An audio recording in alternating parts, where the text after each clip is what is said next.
Video ini dibuat untuk memenuhi tugas UTS mata kuliah komunikasi sosial.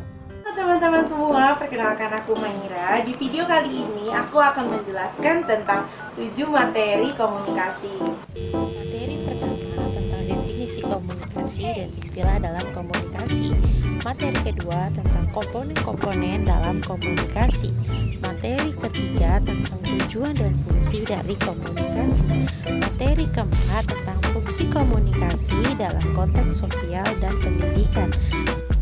Materi kelima tentang metode pendekatan dalam komunikasi. Materi keenam tentang sistem komunikasi intrapersonal.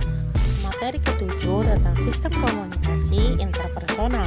Kita masuk ke materi pertama ya. Materi pertama itu tentang definisi komunikasi dan istilah dalam komunikasi. Definisi komunikasi itu banyak disampaikan oleh para ahli. Jadi ini aku simpulkan aja. Komunikasi adalah suatu pesan yang disampaikan oleh komunikator kepada komunikan untuk menyampaikan informasi. Dapat disimpulkan bahwa di dalam komunikasi itu diperlukannya komunikator atau orang yang menyampaikan pesan secara komunikatif agar pesannya mudah dipahami oleh komunikan. Nah, sekarang kita lanjut ke dalam istilah komunikasi. Nah, istilah dalam komunikasi ini tuh dibagi menjadi dua. Yang pertama, komunikasi verbal. Komunikasi verbal ini komunikasi yang menggunakan kata-kata, baik lisan, tulisan, dan menggunakan media bahasa. Dan yang kedua adalah komunikasi nonverbal. Nah, komunikasi nonverbal ini tidak menggunakan kata-kata. Komunikasi nonverbal pun dibagi menjadi dua bagian.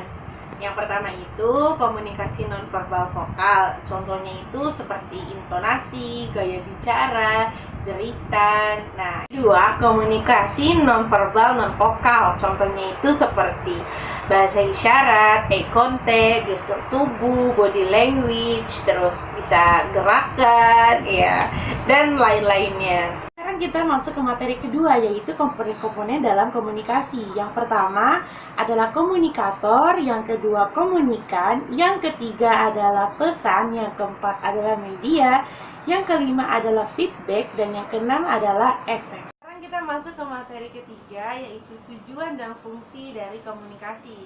Tujuan dari komunikasi sendiri yang pertama, agar komunikator dimengerti oleh komunikan. Kedua, agar kita dapat mengenal orang lain.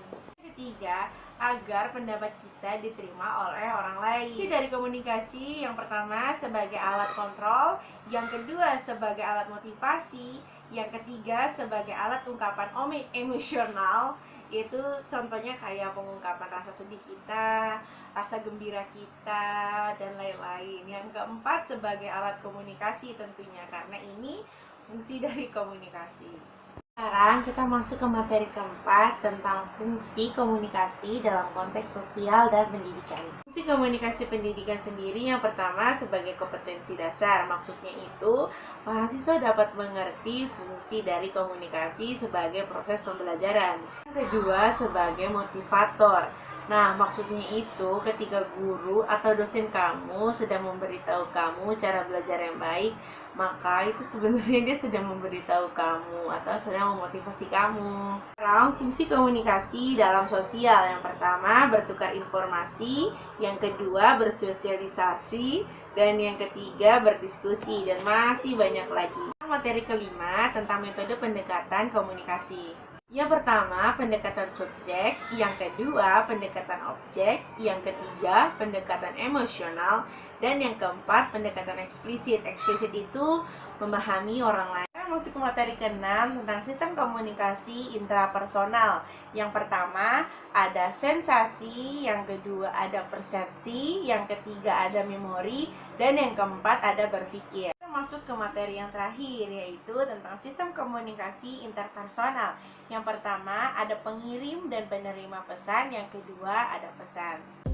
Terima kasih untuk teman-teman yang sudah menonton video ini. Aku mohon maaf sebesar-besarnya jika ada kesalahan materi, penyampaiannya, dan salah-salah katanya. Mohon maaf sebesar-besarnya. Sekian dari aku, segini saja. Aku mohon pamit undur diri ya teman-teman.